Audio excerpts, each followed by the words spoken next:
This is an old song called Angeline the Baker.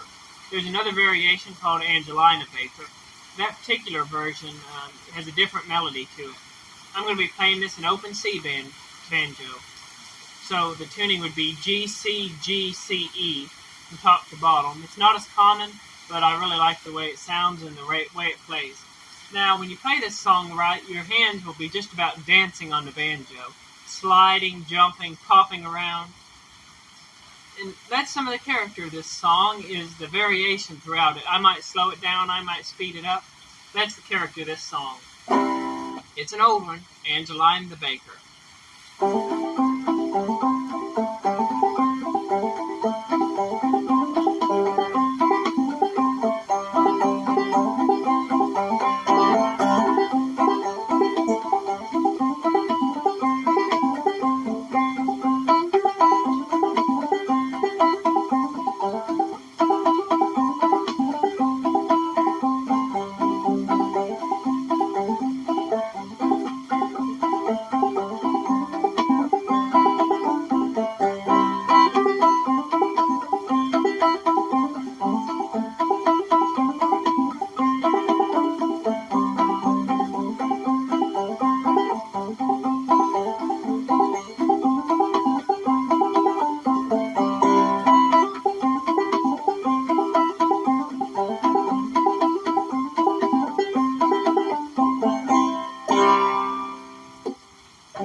Thanks for watching, y'all. Have a good day.